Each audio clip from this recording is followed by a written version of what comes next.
Good morning.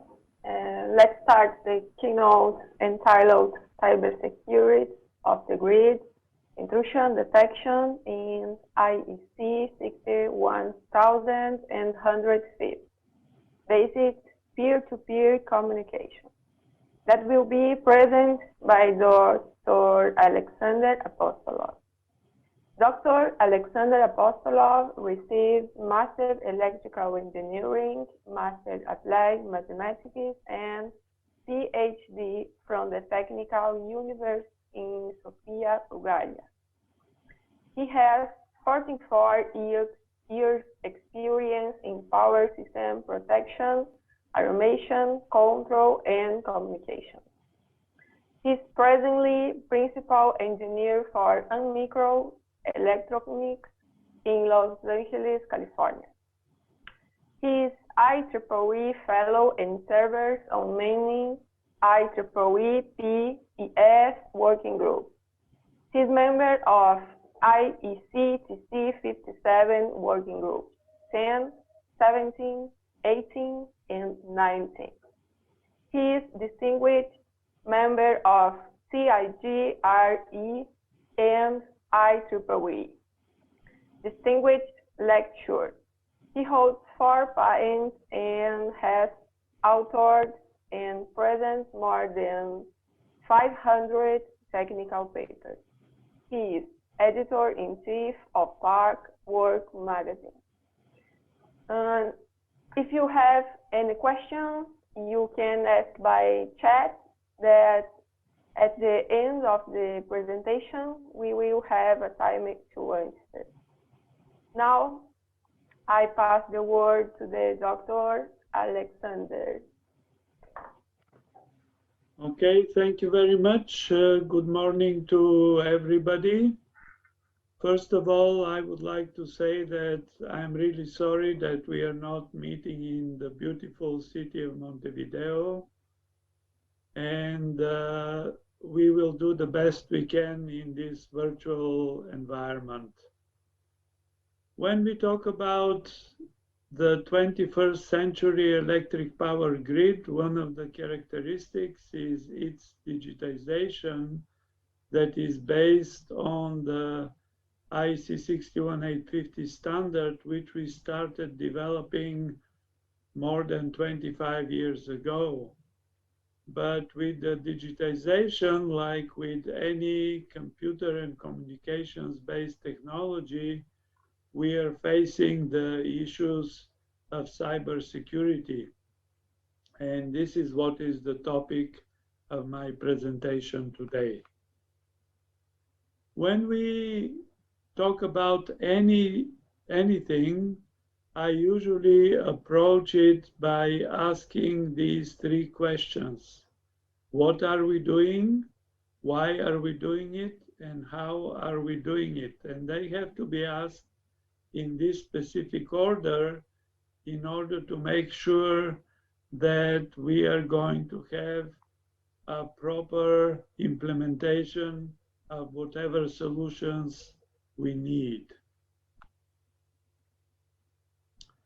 So to start with the first question, what we are trying to do is we have to detect any abnormal behavior of the electric power system and its protection, automation, and control systems. We have to define methods and tools to identify the reasons for the abnormal behavior, and then also define methods and tools to prevent or reduce the impact of this abnormal behavior that might be caused by humans. So I'm having a quotation from a famous person that you will see a little bit later, who talks about the need to resist failure and to provide rapid recovery.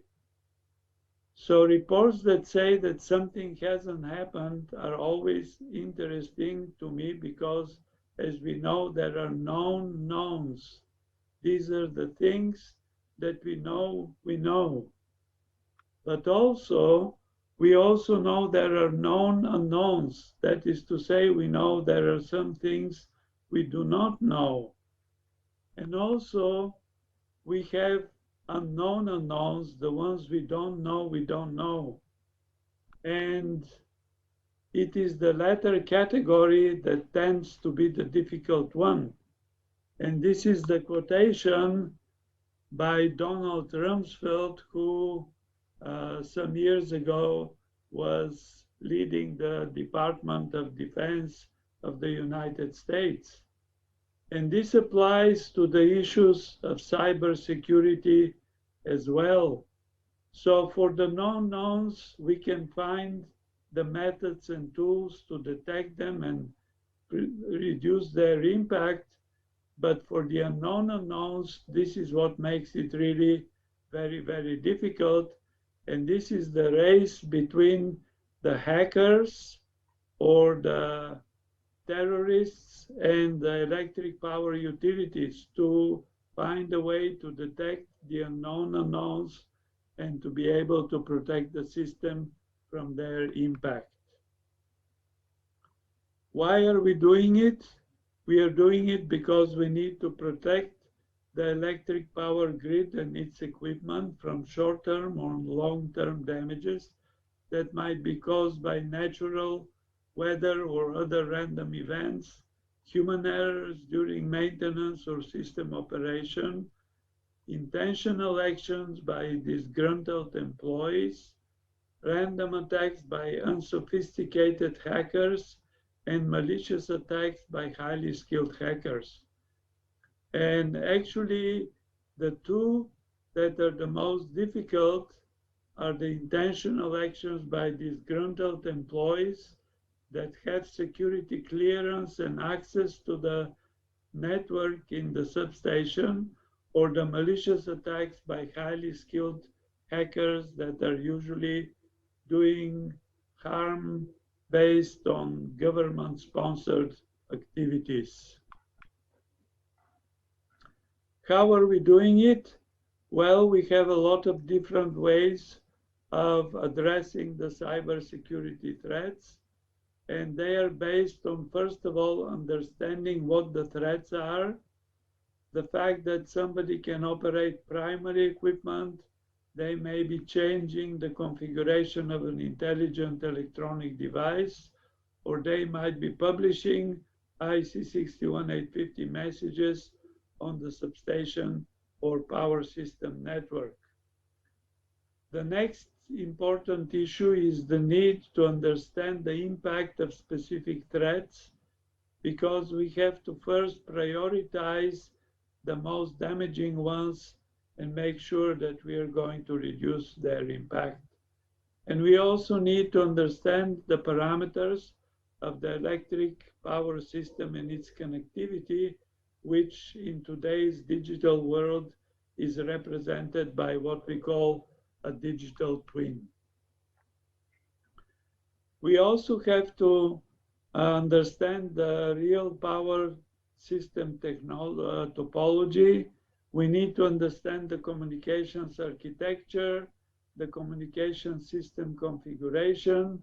We have to have knowledge of the capabilities of the components of the substation protection, automation, and control system. And we need to also know what is the configuration of the individual IDs. The knowledge of the IEC 61850 standard is also essential because it can help us develop the tools that are going to provide the intrusion detection, and also can help us identify the methods that can prevent the impact of a hack in the system if such a thing occurs. We need to understand the level of implementation of the IEC 61850. We need to know what the test system is, because some of the testing tools actually can act as hacking devices in some cases. And all of the intrusion detection and the methods that we can implement to prevent the impact of the intrusion require collection and analysis of the data that is available from the various sources, the IEDs, the merging units, the phaser measurement units, weather information, scheduled events information, etc., etc. Also, we need to do analysis of this data using different methods, and cybersecurity intrusion detection systems are making their decisions using expert system approaches, using artificial intelligence tools and comparison between the predicted behavior based on the knowledge of the system configuration and the actual behavior that is being observed by the cybersecurity tools.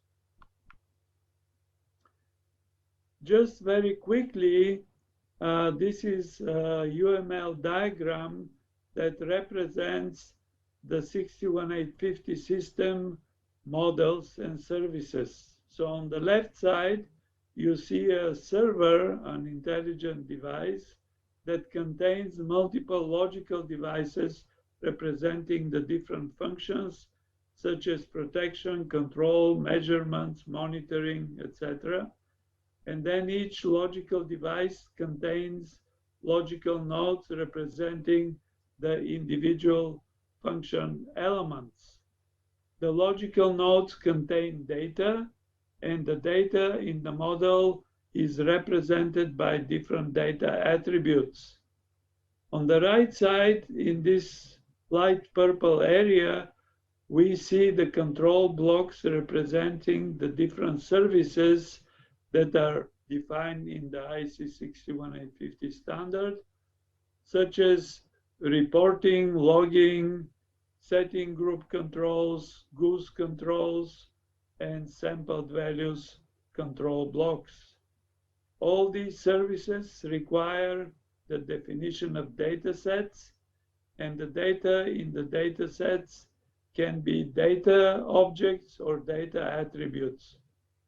This is what we have to monitor in the substation, because this is actually the tools that the hackers are using to try to cause some damage in the substation environment. Once we understand the services, we need to also understand their implementation. And since the IEC 61850 standard mostly defines the services as abstract services, they have to be mapped to a specific communications stack. So what you see on this slide is that the goose messages and sampled values that represent the peer-to-peer communications that are mostly used for protection applications are mapped to a three-layer protocol.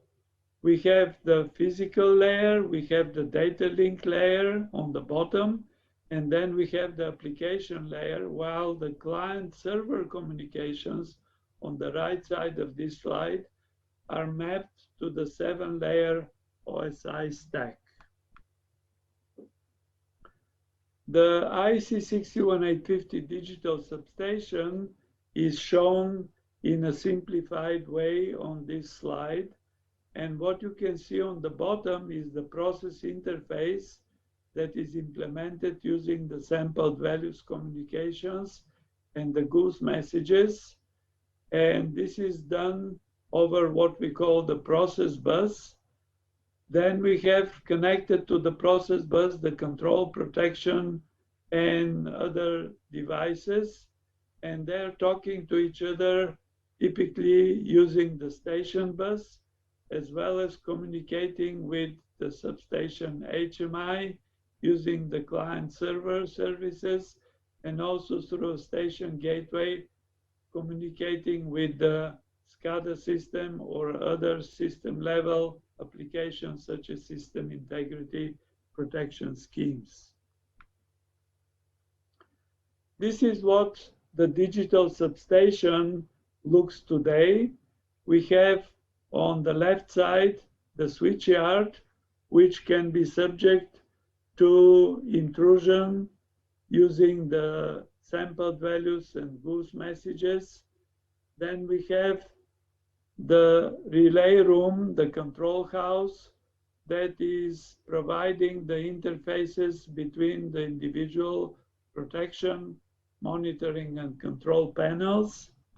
Then we have the substation level, where we have the HMI, and finally, we have the SCADA system, which is at the grid level, and all of these are connected together in air-insulated switchgear or gas-insulated switchgears-based substations using the different protection, control, and monitoring functions. So now, once we understand the IEC 61850 standard and its application, we need to look into what are the threats and actually what are the most dangerous actions that an intruder can implement. From my point of view, and based on my many years of protection and control experience, one of the most dangerous threats is if somebody can get access to the substation and simulate a breaker failure operation. Because in case of a breaker failure, for example, if we have a fault on the feeder indicated by F1 and the breaker fails to trip, we have to trip the adjacent breakers that are shown in gray on this slide.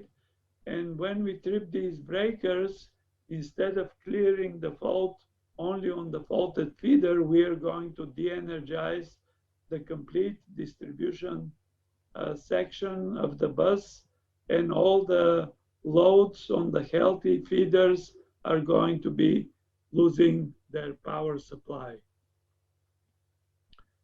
So when we think about how this intrusion can occur, we need to look into the security issues, which is caused by the transition from local to some forms of distributed protection functions that require more efficient communications-based protection schemes, and they need local and remote user interface from different types of corporate clients. All of these communication requirements expose the substation environment to cybersecurity attacks. The threat sources are of different kinds as well. Hobbyists are people that just do this for fun. They can do damage, but this is not intended. It is just maybe some chaotic, actually, publishing of sampled values or goose messages by copying and pasting what they're able to see on the network. Criminal activity by individuals or organizations directed against utility and its employees are more dangerous ones, because this is where the level of knowledge of the hackers become quite significant. And this also applies to the terrorists that are intending to cause harm to the electric power grid. Competing organizations, unscrupulous participants in the markets, and software providers who are attempting to protect their intellectual property create vulnerabilities or threaten to disable the software on contractual disputes. So these are real threats for the electric power system. And I mentioned the impact of the breaker failure protection at the distribution level, but it is much more dangerous when we implement it at the transmission level. Because, for example, if I have a breaker failure simulation on CB3 in the bottom part of this drawing, I'm going to clear the transmission bus on the bottom side. However, if I simulate a breaker failure of BC1, this is going to impact the complete high side of the substation, and if this is a critical substation in the system, it may lead to a wide area disturbance and even a blackout in some critical cases. So this is, in my mind, the most serious threat to the electric power grid. So now, once we understand the threats, we can look into what we can do, first of all, to detect an intrusion, and then how we can actually try to prevent its impact. So the publisher subscriber is the service that is used to implement the peer-to-peer communications for sampled values and goose messages in IEC 61850-based systems. This is a communication that is not condition monitored typically by the applications, and the threat here is that it is not confirmed by the subscriber that they received the message published by the publisher. This is why we have to find a different method to indicate that the message was successfully received. So this also can be applied not only within the substation, but also it can be applied for accelerated transmission line protection schemes, for example, that are using permissive or blocking signals between the substations. And this is something that can be implemented using the wide area system communications. So now let's look at the goose messages. When I have a new event, when some of the data changes in the goose message, we start a repetition of these messages with a new state number. So as you can see, the ST-num increases by 1. The sequence number is reset to 0, and we start a repetition mechanism until a new event occurs. The repetition interval becomes much longer, and it can be in the range of 1 to 2 seconds in the typical applications, which allows actually a remote hacker that is skilled enough and understands the IEC 61850 standard to be able to insert a message within this repetition interval that may be harmful to the substation environment. This is what is in the goose message. So you can see the ST-num and the SQ-num. These are the ones that are typically the subject of the cyber attack.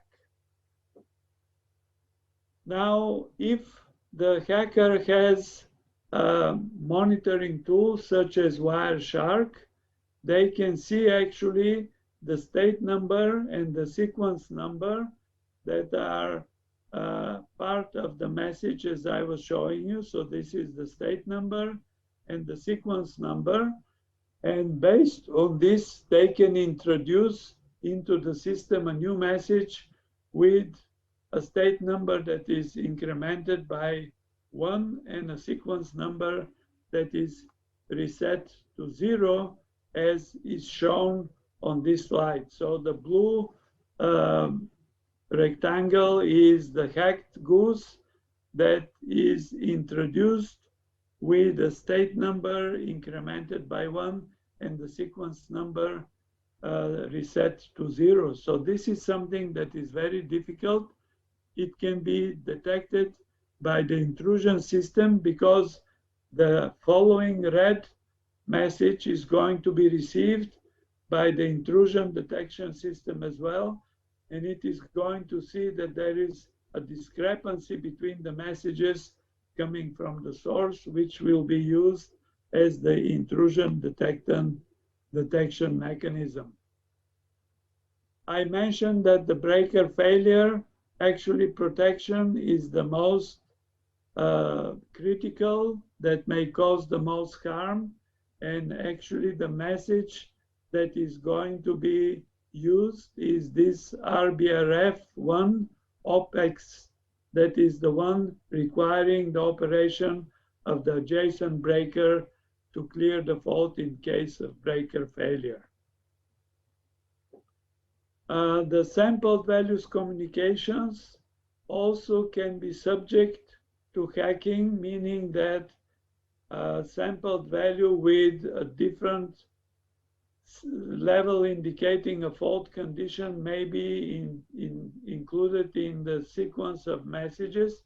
However, this is much more difficult from the point of view of a remote hacker, because we should not forget that we have about 80 samples per cycle or 80 messages per cycle, which within a 50 Hertz system will mean that we are going to have 4 messages per millisecond, or a new message every 250 microseconds, which makes it quite difficult for a remote hacker to implement. In order to take care of the communications over wide area networks that were defined in the IEC 61850 90-5 for routable GOOS and PMU or synchrophaser communications, we have developed a set of cybersecurity methods that include encryption and authentication, as is shown in this diagram. Network intrusion detection can also be covering other forms of intrusions based on whitelisting, and the whitelisting in the 61850 based digital substations is based on the knowledge of the communication interfaces as defined by the system configuration language. So we have an SCL file that indicates what communications we are expecting using the peer-to-peer and client server, and actually comparing the messages on the network with what is expected, we can detect many different attacks by malicious intruders. So more or less, this is the time that I had for my presentation, and now I will be happy to answer any questions that you may have.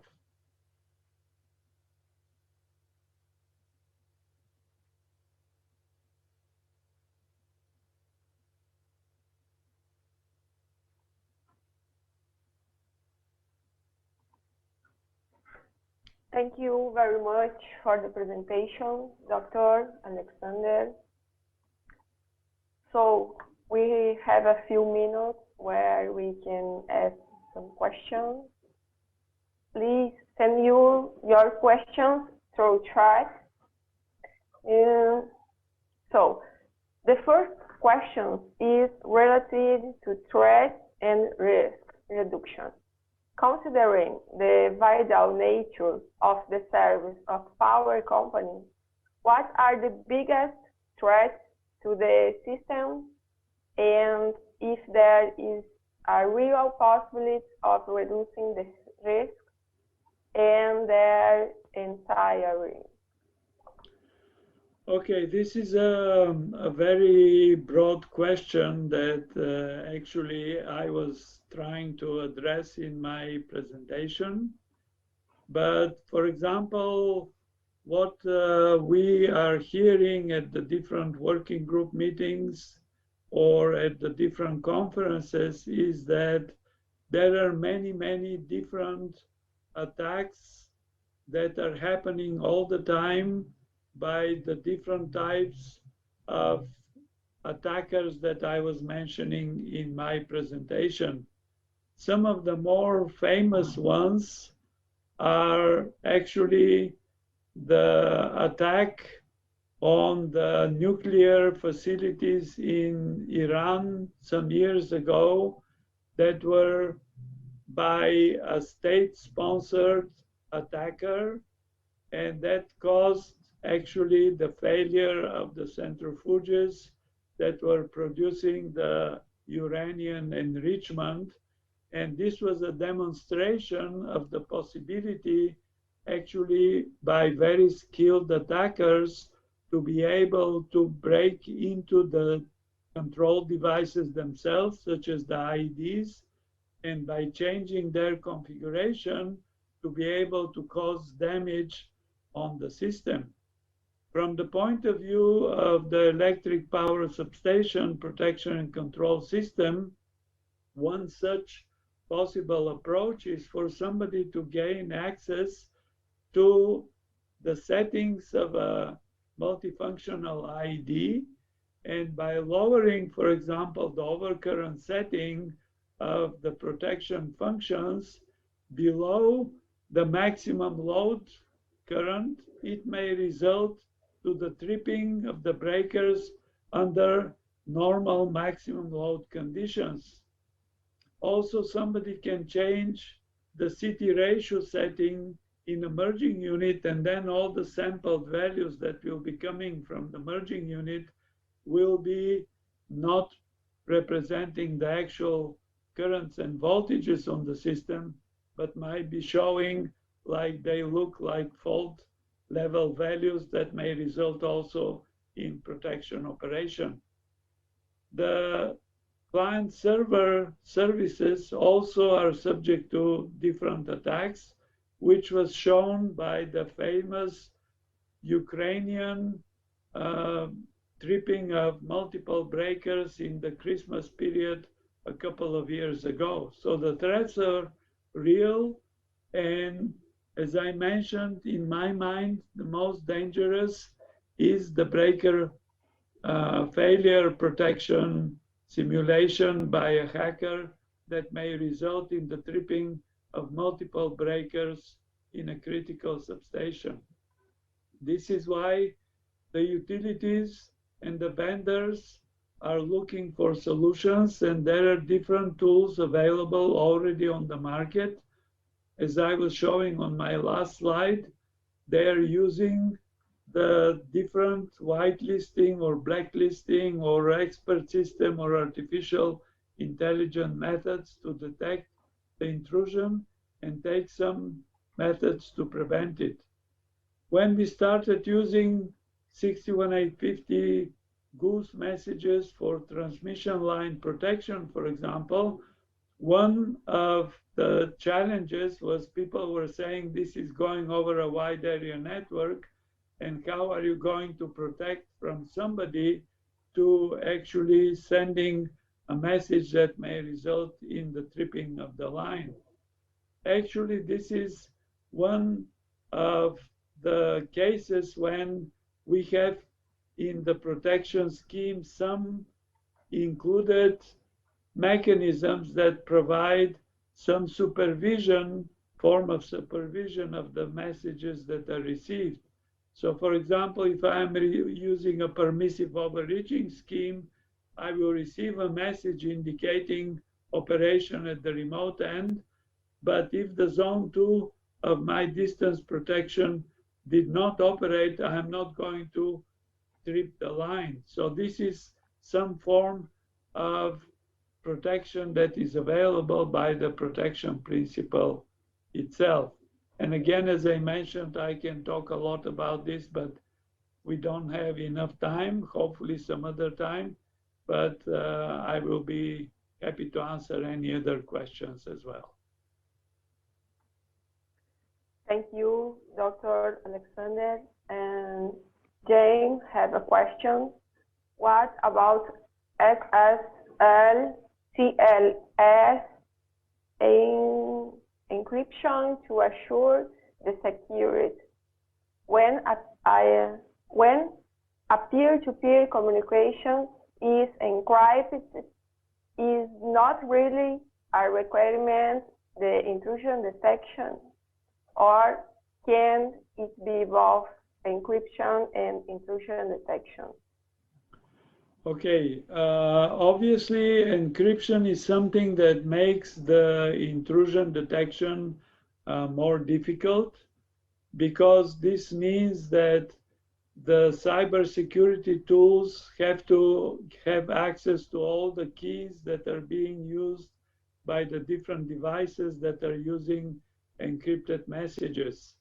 I was showing actually in the mapping of the IEC 61850 services that we have two forms of mapping. One is to the three-layer communications in the substation, and in principle, when we have layer 2 communications that are used by the goose messages and the sampled values messages, they are operating in a protected environment of the substation. They're within the substation fence, if I can say so. The messages that are not in the two-layer system, the messages that are the client-server messages or the routable messages for peer-to-peer communications for system integrity or accelerated protection schemes, they're the ones that may need encryption. And as I was showing you in 90-5 or in IEC 62351, which is the standard defining the cybersecurity protection for the power system communications, this is where encryption is one of the methods that is available to us. So encryption is being considered. It is not widely implemented yet because there were some concerns about the impact of the encryption on the latency of the communications. However, what we are seeing today is much faster hardware-based encryption mechanisms that reduce the encryption latency to the range of about 100 microseconds, which is not going to have a significant impact on the performance of the protection and control schemes. Thank you. Christian has other questions. One needs to have physical connection to the network for the attack, or is it possible in a remote way? His question is related because there was some mention of critical attack time on the presentation. Okay, very briefly, because I think we are running out of time. On the remote communications, if I understood properly the question, this is something that is a typical cybersecurity issue for pretty much everything in our lives.